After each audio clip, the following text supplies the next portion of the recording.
इसमें एक शब्द क्या लिखा हुआ है, गुणनखंड।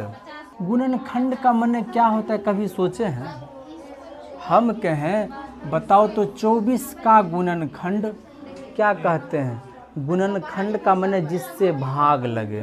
24 में किस किस से भाग लगता है? 2 से, 3 से, 4 से, 6 से, 12 से और 24 से भाग लगता है। तो ये सब इसका क्या हो गया? गुणनखंड हो गया। लेकिन एक चीज़ देखो तो हम एक छोड़ दिए हैं। क्या एक से नहीं भाग लगता है? एक ऐसी संख्या है जिससे सब में भाग लगता है। तो ये सभी गुणनखंड हो गया किसका? 24 का, अर्थात इससे भाग लग रहा है। गुणनखंड का मैंने बुझ गया। गुणनखंड का परिभाषा यदि कहें तो इसका मैंने समझ लो जिससे भाग लगे वही उस संख्या का क्या होता है? गुणनखंड होता है। 8 होगा, 8 छूट गया, 8 होगा। अब आओ हम लोग चैप्टर पर बढ़ते हैं, एक जिसमें कि कह रहा है x+1 जो है दिए गए बहुपद का गुणनखंड है या नहीं, ऐसा पूछ रहा है। यानी कि उसमें किससे भाग लगाएंगे? x+1 से।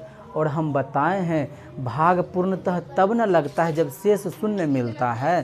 तो हम शेष निकाल के देखते हैं, यदि शून्य मिल गया तो हम कह देंगे हाँ इससे भाग लगेगा, अतः ये इसका गुणनखंड है। तो भाग इसी से ना लगाएंगे। तो हम बताए हैं पिछले ही चैप्टर में कि जिससे भाग लगाते उसको क्या मान लेते हैं? 0। तो इस हिसाब से आप x का मान क्या कह पाइएगा? 1 जब बराबर को ओर पार जाएगा तो -1। अब वो बहुपद क्या लिखा हुआ है जरा देख करके बताइए। तो यही बहुपद लिखा हुआ है। अब आपको x नहीं निकालना है बल्कि x के जगह पर -1 रखिए। -1 का क्यूब प्लस -1 का स्क्वायर -1 + 1। अब आपको बताए हुए हैं, कई बार बताए हैं, माइनस पर पावर जब विषम हो तो माइनस से होता है, अब माइनस पर पावर जब सम हो तो प्लस होता है। ये बात खूब बढ़िया से दिमाग में बैठा लीजिए। यहाँ पर देखिए क्या माइनस पर पावर विषम है ना, 3 विषम संख्या इसलिए माइनस हो गया। अब देखिए माइनस पर पावर सम है तो प्लस हो जाएगा। अब देखो ये प्लस गुना माइनस क्या होता है? आपको कई बार बताए हैं ब्रैकेट का माने गुना होता है। प्लस गुना माइनस क्या होगा? माइनस +1। अब देखो यहाँ पर 1 और 1 को जोड़ दो प्लस वाला को, अब माइनस माइनस वाला को जोड़ दो तो तुम कहेगा 2 - 2 = 0। अर्थात हमको शेषफल कितना आया? 0। क्या हम कह सकते हैं इसका मतलब कि अतः x+1 बहुपद x³ + x² + x का एक गुणनखंड है। इसी तरह से हम लोग 2, 3, 4 सब में इसी तरह से करेंगे। यदि शेषफल हमको 0 मिलेगा तो कहेंगे हाँ इससे भाग लग सकता है, अर्थात ये इसका गुणनखंड है। अगर शेष में 0 के अलावा कुछ भी बच जाएगा तो हम कह देंगे कि इससे भाग नहीं लगेगा, अतः x+1 उसका गुणनखंड नहीं है। आया समझ में?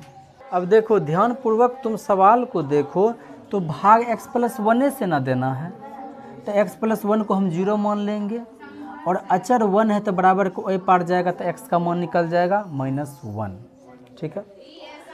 अब आखिर वो पोलिनोमियल है किस में? तब px में ना है, लिखेंगे वो पोलिनोमियल क्या है। ये पोलिनोमियल लिख लिए x³ - x² - 2 + √2x + √2। अब इससे भाग देना है तो हम जो है x के जगह पर क्या रखेंगे? -1। -1 का क्यूब -1 का स्क्वायर -2 + √2। x के जगह पर -1 रखना है, x के जगह पर -1 रखें। अभी तक में कोई दिक्कत भी है? नहीं। अब देखो हम बताए हैं माइनस पर विषम तो क्या होगा? माइनस। अब माइनस का माइनस रहने दो, माइनस पर पावर सम प्लस बन जाएगा। ये माइनस ये वाला है, माइनस ई न है, माइनस ख़त्म हो चुका है। अब माइनस देखो, माइनस ये दोनों के बीच में गुने ना है, माइनस गुना माइनस सीधे प्लस बना दो 2 प्लस √2, अब प्लस में √2। क्या लगता है कभी ये 0 आएगा? कभी 0 आएगा रे? इस दोनों को तुम साथ में ले लो, -2 कह देंगे, +2, ये दोनों मिल जाएगा ना, 2√2, एक आम 2 आम हो जाएगा। ये दोनों तो ख़त्म हो गया, लेकिन शेष में क्या आया? 2√2। क्या शेष हमको शून्य आया? चूँकि शेष शून्य नहीं आया, इसीलिए इसका ये जो है इसका गुणनखंड नहीं होगा।